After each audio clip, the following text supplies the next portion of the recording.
정보처리 기사는 수제비. 수제비 안녕하세요. 저는 지기쌤. 보안쌤입니다. 네, 오늘은 정보처리 기사 실기 모의고사 해설 특강입니다. 자, 바로 시작하겠습니다. 네, 1번입니다. 다음에서 설명하고 있는 레이드, 리던던트 어레이 오브 인디펜던트 디스크의 레벨을 숫자로 쓰는 문제입니다. 네, 자, 그렇다면은 일단 레이드가 뭔지 알아야겠고 레이드의 레벨에 대해서도 좀 알아야겠죠. 네네. 네, 요거는 이제 차차 볼 거고 이제 설명을 좀 보겠습니다. 먼저 페리티, 오류 검출 기능이 있는 페리티가 없는, 요거 중요합니다. 미러링된 세트로 구성되는 방식. 네, 네, 일단 페리티가 없는 레이드의 레벨은 총 두 가지가 있습니다. 레이드 제로가 있고 레이드 1이 있는데요. 요건 이제 좀 나중에 보겠고요. 적어도 두 개의 디스크가 필요. 요거는 공통 사항입니다. 네, 그래서 여기까지는 알 수가 없고요. 자, 디스크 두 개에 같은 데이터가 저장이 되고 제공해야 할 논리 디스크 크기의 2배 공간이 있어야 하므로 비용 측면에서 단점이 있다. 네, 요 내용도 사실 공통된 내용입니다. 그러면 우리가 이 내용에서 어떤 걸 중점적으로 봐야 되냐? 바로 페리티가 없다는 내용과 이 미러링이라는 키워드를 유심히 살펴봐야 됩니다. 네네. 자, 레이드 제로와 레이드 1, 이 두 가지를 말씀을 드렸는데요. 먼저 레이드 제로부터 보겠습니다. 레이드 제로의 경우에는 디스크 스트라이핑 기술을 사용합니다. 네, 스트라이핑이라는 건 뭐죠? 그 스트라이프 티셔츠 아시죠? 네네. 스트라이프 티셔츠는 줄무늬 티셔츠인데 색깔이 이렇게 흰색, 검은색, 흰색, 검은색 이렇게 되어 있는 구조를 의미합니다. 이게 디스크에서는 어떻게 활용이 되냐면은 바로 디스크가 이렇게 두 개가 있을 때, 예, 디스크를 이렇게 이쁘게 그려보겠습니다. 이쁘네요. 네, 열심히 그려보겠습니다. 자, 이렇게 해서 어떤 데이터를 저장을 할 때 이게 디스크 1, 이게 디스크 2. 첫 번째 데이터 저장은 이쪽에다 합니다. 그리고 두 번째 데이터는 이쪽에 저장을 하고요. 그 다음에 세 번째 데이터는 또 이쪽에 저장을 하고 네 번째 데이터는 이쪽에 저장합니다. 그래서 데이터를 저장하는 순서에 따라 보면은 이제 빨간색, 파란색, 빨간색, 파란색 이렇게 번갈아 가면서 이제 줄무늬 형태로 된다고 해서 디스크 스트라이핑 방식이라고 하고요. 이게 레이드 제로의 특징입니다. 그런데 지금 설명에서는 스트라이핑 된 세트가 아니죠. 네, 그렇기 때문에 일단 레이드 제로는 논외로 칩니다. 그 다음에 나오는 것이 바로 레이드 1입니다.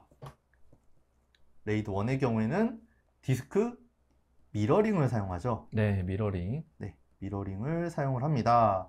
미러라는 건 거울이잖아요. 네, 맞아요. 똑같이 쓰는 겁니다. 아까 전에 스트라이핑 된 데이터는 이제 홀짝 이렇게 번갈아 가면서 데이터를 저장을 했는데요. 레이드 1의 경우에는 데이터가 디스크 1, 디스크 2 다 똑같이 들어가는 겁니다. 그래서 두 가지 데이터가 디스크 1, 디스크 2에 다 똑같이 들어간다고 해가지고 거울을 보는 것과 같다고 해서 미러링이라고 합니다. 네, 여기 지문에도 나와 있지만 똑같은 데이터를 두 개의 디스크에다가 동시에 쓰는 거죠. 그렇게 그렇습니다. 되니까 이제 두 배의 공간이 필요한 거고, 그다음에 비용 측면에서 봤을 때도 이제 두 번 썼잖아요. 그러니까 낭비되는 측면이 좀 있죠. 네, 그래서 지금 지문에서 나왔던 미러링된 세트로 구성되는 방식은 레이드 1이 되겠습니다. 네, 그래서 레이드 1 혹은 1을 적어주시면 정답으로 인정이 되겠습니다. 네. 2번 문제 풀어보겠습니다. 다음은 시어노코드이다. 출력 결과를 쓰시오라고 했어요. 샵 include 한 다음에 stdio.h 그리고 math.h 해서 두 개의 헤더 파일을 포함시켰고요. 이 math.h는 수학과 관련된 헤더 파일이에요. 수학, 매스매틱스. 네. 그래서 이 코드 상에는 지금 보시면 이제 라운드라는 걸 썼어요. 라운드, 네. 자, 라운드는 반올림이고요. 반올림, 자, 이제 반올림에 쓰면은 또 두 개가 또 생각이 나야 돼요. 그렇죠. 네. 올림과 내림이 있어요. 올림은 뭐였죠? 올림은 실입니다. CEIL. 그래서 올림을 의미하고요. 그리고 내림은요? 내림은 플로어입니다. 플로어, 내림, 혹은 버림. 네. 그래서 아마 수학 시간에 다들 배우셨을 거예요. 1.1이라는 값이 있다고 한다면 이 값을 반올림을 하면은 뒤에 이제 만약에 소수점을 가지고 한다고 하면은 1은 0.5보다 작잖아요. 그렇죠. 네네. 작으면 그때는 낮추죠. 그러면 얘는 1.0. 네. 그리고 올림의 경우에는 그거에 상관없이 무조건 올리잖아요. 그렇죠. 그러면 2.0. 그리고 내림은 1.0. 네. 그래서 이건 당연히 아실 거고요. 네. 근데 이제 함수명은 아마 모르셨을 수도 있으니까 기억을 해주시면 좋을 것 같아요. 네, 라운드 CL 플로어. 네. 그래서 다시 코드를 보시면 int main에서 이제 메인 함수에서 프로그램이 시작됐고요. 그 다음에 AA에서 변수 선언했어요. 그리고 변수에는 1.1이라는 값으로 초기화를 했어요. 그래서 이거는 A라는 변수를 만들었고 그 안에다가 1.1이라고 해서 값을 세팅을 해 놓은 거죠. 그러고 난 다음에 printf 했어요. printf 한 다음에 라운드 함수 하는데 여기다 A를 집어넣네요. 자, A를 반올림을 하는 거잖아요. 그렇죠. 네, 그러면 몇이 되나요? 1.0입니다. 네, 1.0이에요. 여기서 1.0 쓰고 딱 가는 순간 이제 틀리는 거고요. 땡. 네네. 여기를 잘 보셔야 돼요. 여기 포맷 스트링 구간을 보시면 .ef라고 돼 있잖아요. 네. 이건 이제 자리를 맞추는데 소수점 둘째 자리까지를 나타내라 라는 게 돼요. 그러면 둘째 자리니까 뒤에 0을 하나 더 붙여주시면 되겠습니다. 1.00. 네네. 그래서 답은 1.00이 되겠습니다. 네, 3번 문제입니다. 다음은 데이터 관련 신기술 용어이다. 괄호 안에 들어갈 용어를 쓰시오라는 문제네요. 자, 1번부터 보겠습니다. 1번은 정보 주체가 기관으로부터 자기 정보를 직접 내려받아 이용을 하거나 3자 제공을 허용하는 방식으로 정보 주체의 중심에 데이터 활용 체계이다. 데이터 활용 체계, 자기 정보를 직접 내려받거나 3자 제공을 해준다. 자, 이 1번은 개인이 정보 관리의 주체가 돼서 능동적으로 본인의 정보를 관리하고 본인의 의지에 따라서 신용 및 자산 관리 등의 정보를 활용하는 일련의 과정이다 라고 이렇게 두 가지 설명이 있는데요. 자기 정보에 대한 데이터를 활용할 수 있게 하는 이 과정을 의미하는 단어는요. 마이 데이터죠. 그렇습니다. 마이 데이터라고 합니다. 최근에 이 용어를 많이 쓰기 때문에 한 번쯤은 들어보셨을 거예요. 영어로도 마이 데이터입니다. 네. 그리고 2번 보겠습니다. 2번은 빅데이터 분석 기술 중에 대량의 데이터를 분석을 하여 데이터 속에 있는 변수 사이의 상호 관계를 규명하여 일정한 패턴을 찾아내는 기법이다. 대량의 데이터에서 특정 패턴을 찾아내는 기법. 네, 데이터 마이닝이죠. 그렇습니다. 데이터 마이닝이라고 합니다. 자, 여기서 마이닝이라는 것은 그 광산의 그 마이닝, 금을 캐는 그 채굴과도 연관이 있죠. 데이터 마이닝은 그 마이닝이라는 게 금을 채굴하는 그 과정을 이제 가져온 거죠. 그래서 데이터에서 금을 채굴한다. 즉, 가치 있는 데이터를 수많은 데이터 안에서 찾아가지고 그걸 이제 활용을 하는 그런 기법이 될 텐데요. 네, 그 일례로 마트 같은 데서 두 개의 상품을 어떻게 진열했을 때 좀 더 매출을 높일 수 있을까? 이런 연구도 많이 하잖아요. 그렇죠. 흔히 그 장바구니 분석이라고도 하는데 그런 것들이 다 데이터 마이닝에 속하는 것들이죠. 그쵸. 예를 들어서 맥주랑 기저귀를 같이 놨더니 매출이 올라가더라. 네네. 왜 그러냐? 의미를 찾아야 되잖아요. 네. 알고 봤더니 아빠들이 이제 와이프 심부름을 갔다가 술이나 좀 먹을까 하면서 맥주도 같이 사는 맞아요. 그런 것들이 바로 이런 데이터 마이닝을 통해서 규칙을 찾아낼 수가 있습니다. 네.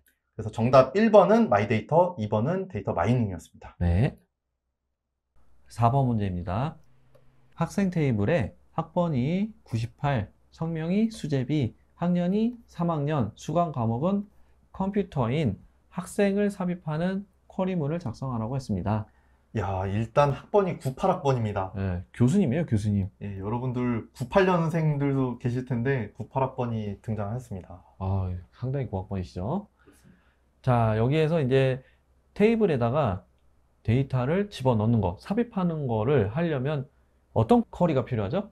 네, 인서트 쿼리가 필요하죠. 네. 그래서 구문은 좀 기억을 하셔야 돼요. 인서트 into 테이블명, 그리고 속성명.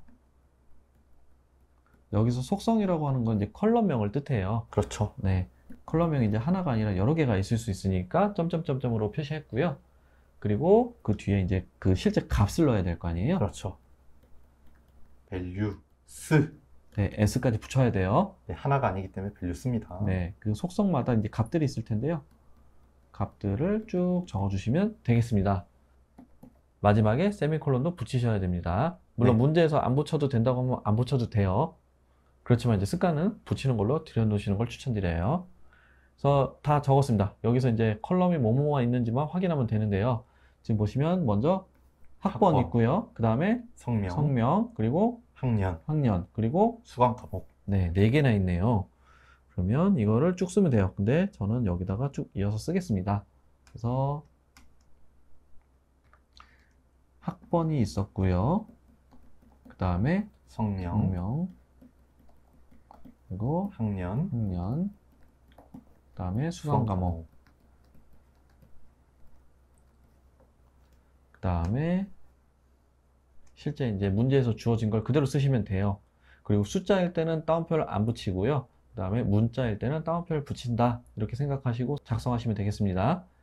그러면 98이 먼저 오겠네요. 네. 98. 네, 그리고 수제비.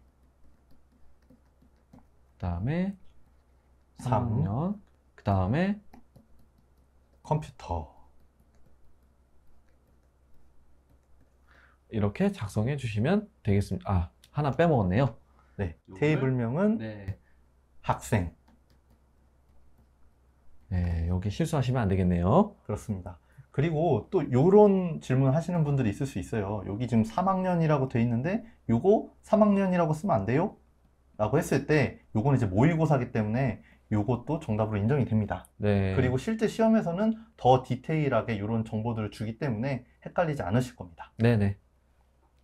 네, 5번 문제인데요. 다음은 C 언어 프로그램이다. 밑줄에 들어갈 코드를 보기에서 고르시오 라고 했고요. 지금 헤더 파일이 2개가 인클루드 되어 있어요.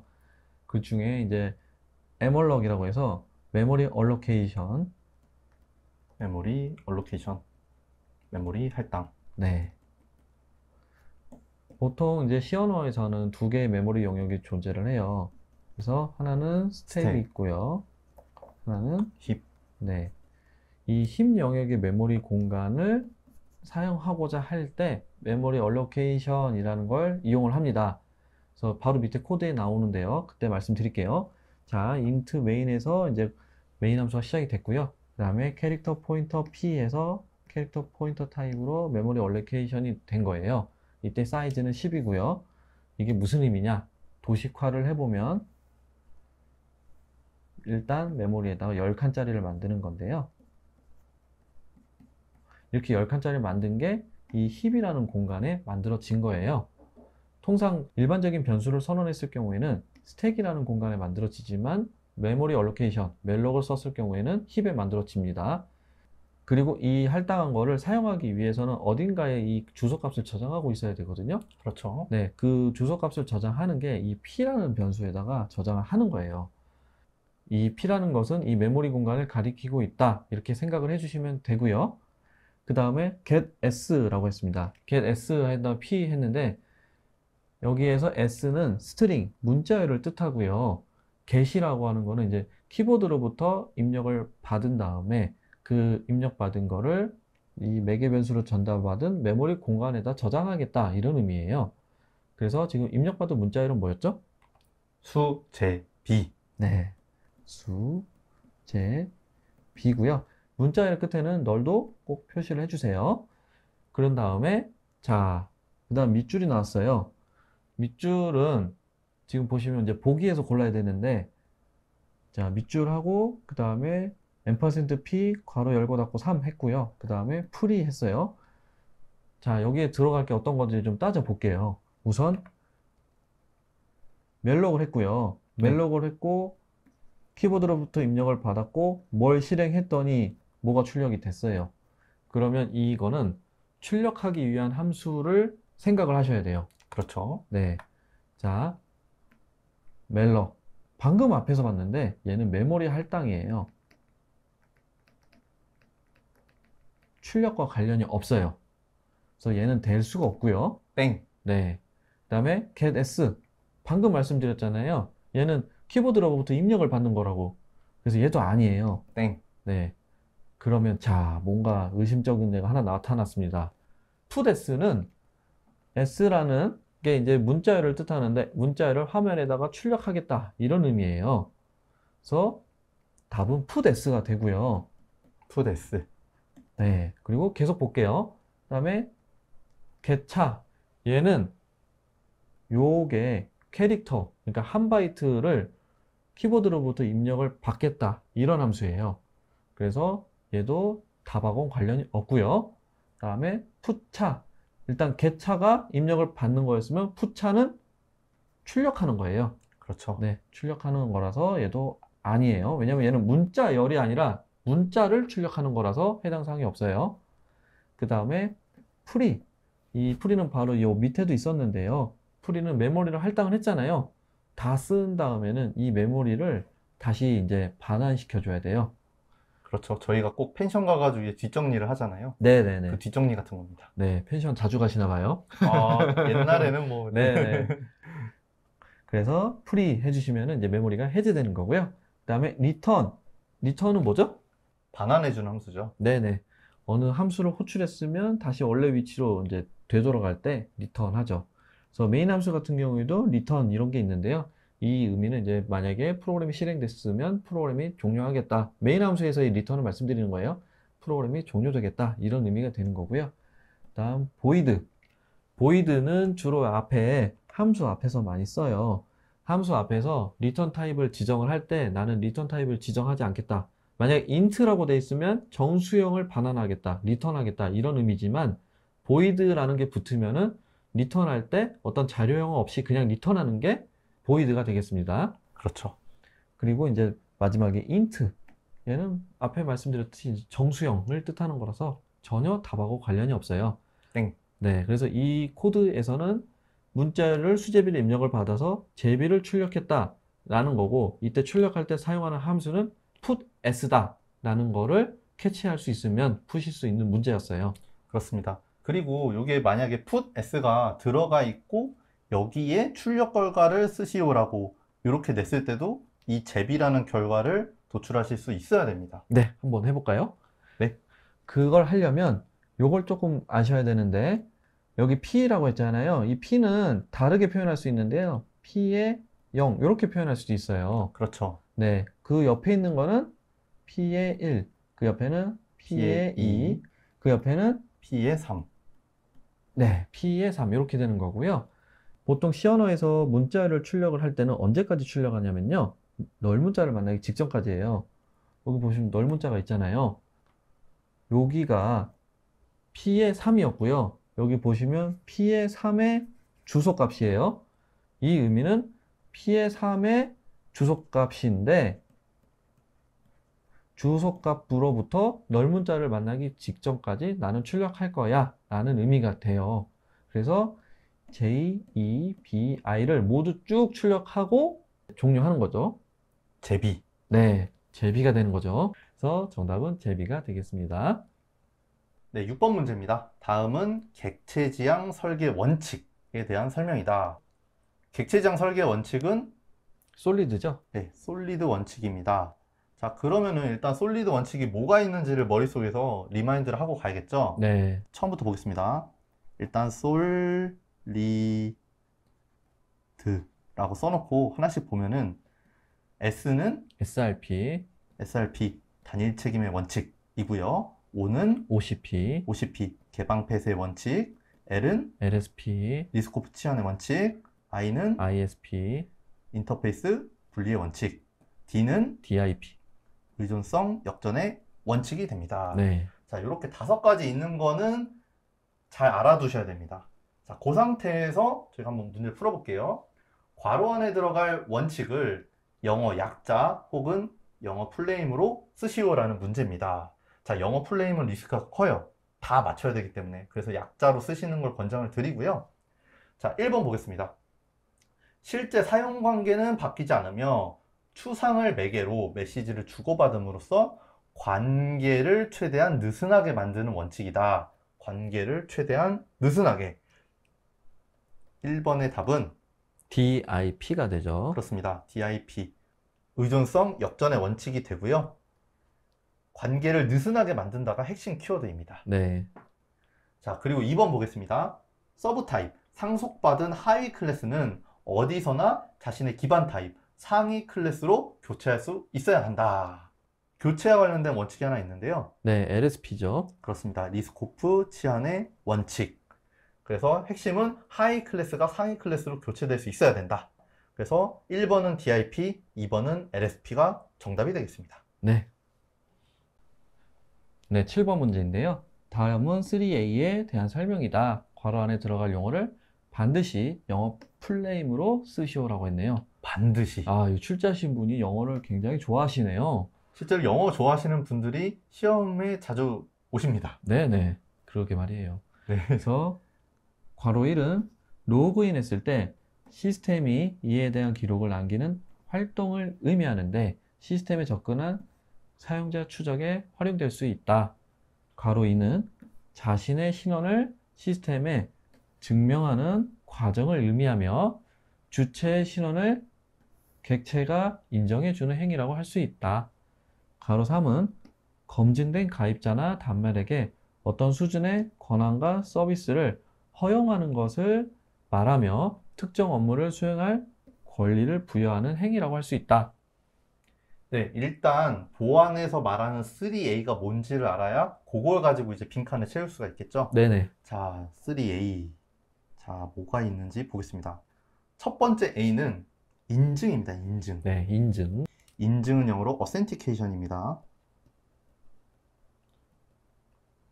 아마 인증은 다들 익숙하실 거예요. 공인인증서 가지고 로그인 많이 해보셨을 거 아니에요? 그렇죠. 네, 그때 인증이라고 생각하시면 돼요. 그리고 일반적인 로그인도 마찬가지고요. 네. 자, 그 다음에 두 번째 A는 권한 부여입니다. 권한과 네. 관련된 부분은 authority입니다. authority. 네, 로그인하고 난 다음에 그 사람이 볼 수 있는 페이지의 어떤 그 단계들을 설정을 할 수가 있죠. 네. 자, 그리고 마지막 A는 어카운팅입니다. 어카운팅. 어카운팅은 계정 관리를 의미를 합니다. 자, 그래서 이 세 가지 A가 있다는 거를 머리에 알아두신 상태에서 문제를 보겠습니다. 자, 1번의 경우에는 로그인 했을 때 시스템에 대한 기록을 남기는 활동, 그리고 사용자 추정에 활용될 수 있다. 네. 계정과 관련된 내용이기 때문에 이 부분은 어카운팅이죠. 그렇습니다. 1번 어카운팅이 정답입니다. 자, 그리고 2번 자신의 신원을 시스템에 증명하는 거죠. 증명. 나 이런 사람이야. 로그인 네. 시켜줘. 네. authentication. 그렇습니다. 인증, authentication. 자, 그리고 3번은 뭐 당연한 거지만 검증된 가입자나 단말에게 권한과 서비스를 허용하는 행위. authority. 그렇습니다. authority가 정답이 되겠습니다. 그래서 3A는 이게 출제될 확률이 제법 있어요. 그래서 한번 기억해 보시라고 문제를 출제해 봤습니다. 그렇습니다. 8번 문제입니다. 다음은 시어너 코드이다. 괄호 안에 들어갈 코드를 보기에서 골라 쓰시오라고 했고요. 지금 코드 보시면 자, 헤더 파일 있고 그 다음에 수제비라는 사용자 정의 함수가 나오고요. 그리고 메인 함수가 나와요. 이 시어너에서는 항상 메인 함수부터 시작이잖아요. 그래서 메인 함수부터 한번 볼게요. 보면은 캐릭터 포인터 P는 헬로우 수제비라는 문자열이 있는데 이 문자열을 가리키는 P라는 변수가 있는 거죠. 그래서 이걸 도식화를 한번 해볼게요.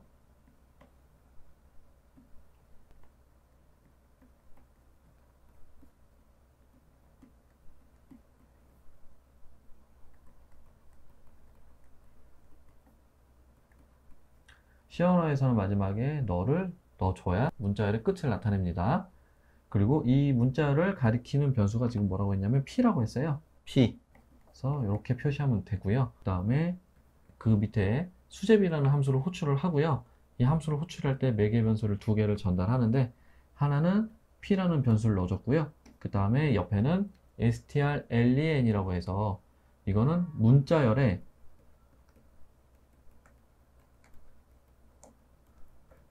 길이를 계산하는 함수예요. 문자열 길이를 같이 넘기는 거죠. 그래서 이거 같은 경우에는 지금 문자열이 몇이죠? 한번 세볼게요. 네. 하나, 둘, 셋, 넷, 다섯, 여섯, 일곱, 여덟, 아홉, 열, 열하나, 열둘, 열둘, 열셋. 그래서 문자열은 13칸이 되는 거고요. 이거를 넘깁니다. 그러면 이렇게 넘어올 거고요. 여기에는 지금 똑같이 또 P라고 해놨네요. 그래서 매개 변수가 지금 첫 번째는 캐릭터 포인터 P였고요. 두 번째는 int 사이즈에서 이 사이즈에는 방금 넘겼던 13이라는 값이 넘어오게 돼요. 그리고 수제비라는 함수가 이제 호출이 되면 실행이 되는데 int i에서 밑에 포문에서 지금 i라는 그 변수를 사용했고요. i에는 먼저 0을 넣어서 초기화를 했고 그 다음에 사이즈보다 작을 때까지 i 값을 1씩 증가시키면서 반복을 하는 거고요. 사이즈는 위에서 지금 13이라고 받아왔잖아요. 그러니까 다시 얘기해보면 0부터 13보다 작을 때까지 1씩 증가하면서 밑에 있는 문장을 실행을 하는 거예요. 그리고 실행을 하는데 봤더니 i 나머지 4 이거 한 연산이 0하고 어떻게 되면 그러면 printf p가 가리키는 값, 그 p가 현재 가리키고 있는 값을 문자를 출력하는 거죠. 문자열이 아닌 문자를 출력하는 거예요. 그래서 지금 보시면 지금 p라는 이 문자는 메인 함수에서 넘겼던 p가 넘어왔기 때문에 얘도 마찬가지로 헬로 수제비. 네, 헬로우 수제비를 가리키고 있고요. 이거는 다른 색깔로 표시해 보겠습니다. 가리키고 있는 거고요. 그 다음에 반복이 되려면 먼저 i 값도 표시해 줘야겠네요. i 값이 있는데 이 i 값은 지금 현재 처음에 0이었고요. 0인 상태에서 그 다음에 0보다 13이 작으니까 참이 돼서 아래에 if문이 수행이 될 거고요. 그래서 i 값은 지금 현재 0이었고 0 나머지 4가 0이랑 어떠냐라고 했는데 자 한번 계산해 볼까요? 0, 4 나머지 몇이죠? 0이죠? 0. 네, 이 값은 0이에요. 0하고 0하고 어떻게 됐더니 지금 P가 가리키는 값을 출력한대요. 왠지 0과 0이 같았을 것 같아요. 같지 않으면 출력을 할 수가 없죠. 네네. 같았으면은 P가 현재 지금 가리키고 있는 값 H를 출력을 했죠. 출력을 했고요. 그런 다음에 이 부문이 끝나서 다시 또 다음 반복으로 넘어가게 되면 i 값은 1 증가되잖아요. 그러면 이 값은 1이 되고요. 그 다음에 여기가 1이 되면 1이 13보다 작으니까 당연히 참이 돼서 아래에 있는 이 부문을 실행할 거고요. 네. 그리고 i 나머지 4. 자, 여기에다 1 넣어보면요. 1 넣으면은 나머지가 1이 되겠네요. 네. 네. 그럼 얘는 1이 될 거고요. 그러면 1이 0하고 다르니까 얘는 아마도 실행이 안 되겠죠? 그렇습니다. 네. 그리고 다음 반복으로 넘어가서 또 2가 될 거고요. 그러면 2가 되면 당연히 나머지도 2가 돼요. 이 나머지 연산의 특징이라고 할 수 있는데요. 이걸 좀 기억하시면 좋을 것 같아요. 나머지 연산자가 있고요. 그 뒤에 어떤 숫자가 나오면 그 숫자의 배수를 계산한다 라고 생각하시면 좋아요. 그래서 4면은 0, 4, 8, 12 이런 식으로 4로 나눠서 나머지가 0이 되는 시점에만 이제 어떤 연산이 일어나는 거죠. 그렇죠. 네, 그래서 지금 보면은 이 0하고 같다면 P를 출력하는 거거든요. 그래서 지금 H를 처음에 한번 출력하고 그 다음으로 왔을 때 지금 i가 만약에 4가 됐다고 생각을 해보세요. 4가 4로 나눈 나머지 i는 4, 1은 4니까 나머지는 0이잖아요. 네. 그래서 여기가 0이 될 거고 0과 0이 같으면 밑에 있는 printf가 실행이 되면서 현재 P가 가리키는 값 H를 또 출력을 하겠죠. 그렇죠. 네. 그래서 이런 빈칸 넣기 하실 때는 사실 좀 쉽지 않아요. 이 빈칸에 대해서 넣으려면 코드를 어느 정도 이해하고 계셔야 되고 그 다음에 출력 결과를 맞춰 보셔야 돼요. 그래서 내가 생각한 것이 이 보기에 있는지를 일단 보시고, 보기 이렇게 있어요. 있을 경우에 이렇게 넣어보고, 넣은 다음에 하나씩 돌려보는 거죠. 몇 번 돌려보면 대충 답이 나오거든요. 네. 그렇게 해서 답을 찾아내시면 돼요.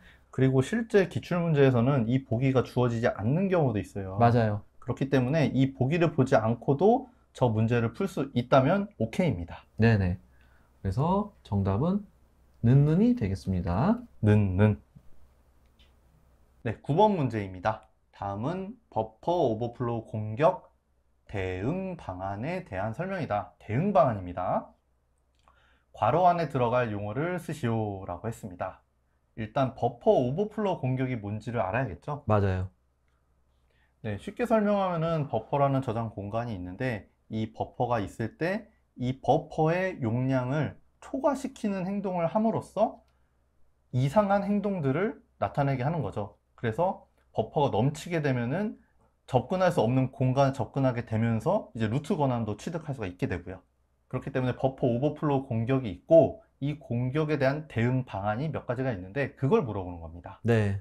자, 하나씩 보면요. 1번은 프로그램이 실행될 때마다 해당 프로그램이 사용하는 메모리 주소를 무작위로 배치하여 공격 대상 프로그램이 사용하는 메모리 주소를 추측하기 어렵게 만드는 리눅스 운영체제의 기능을 활용한 기법이다 라고 했습니다. 즉 공격할 대상을 뭔지를 모르게 만들어서 이제 공격할 수 없게 하는 그런 거죠. 네. 그래서 1번은 ASLR이라고 합니다. 네. 좀 어려운데요. 어드레스 스페이스 레이아웃 랜더마이제이션, 메모리 주소를 무작위로 하는 방식이 ASLR입니다.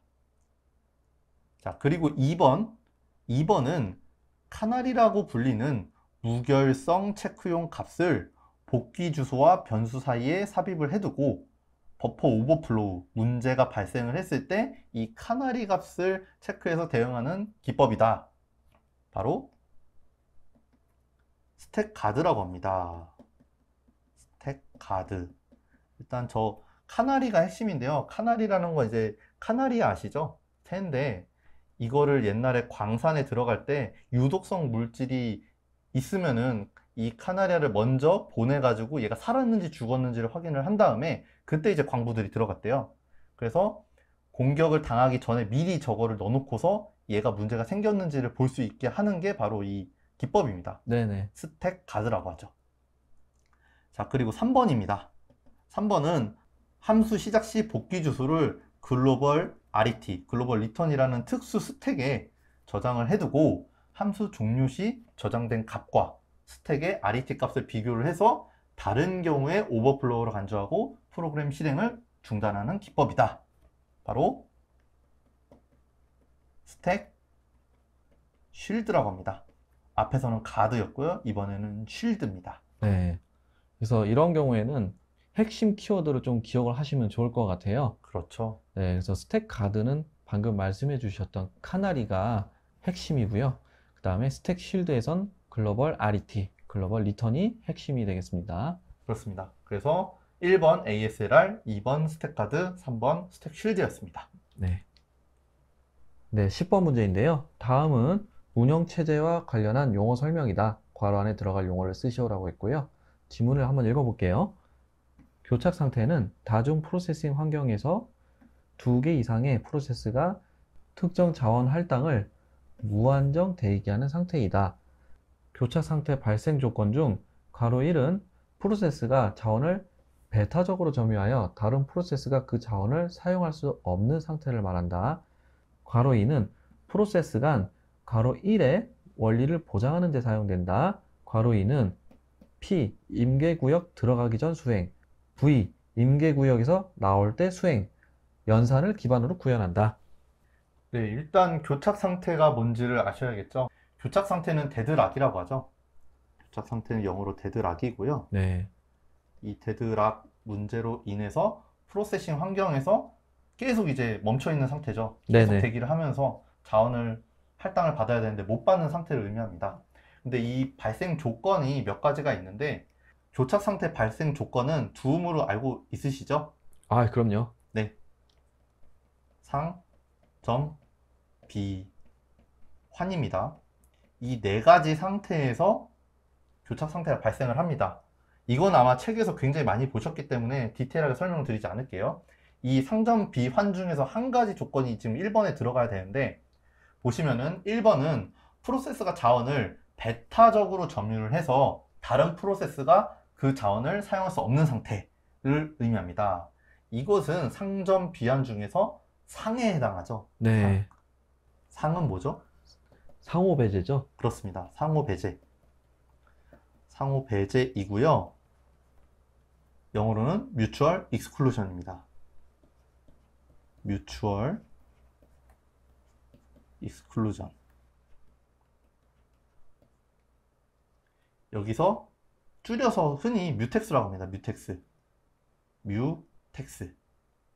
그래서 상호 배제를 의미합니다. 그리고 2번 보겠습니다. 2번은 프로세스 간 상호 배제의 원리를 보장하는 데 사용된다.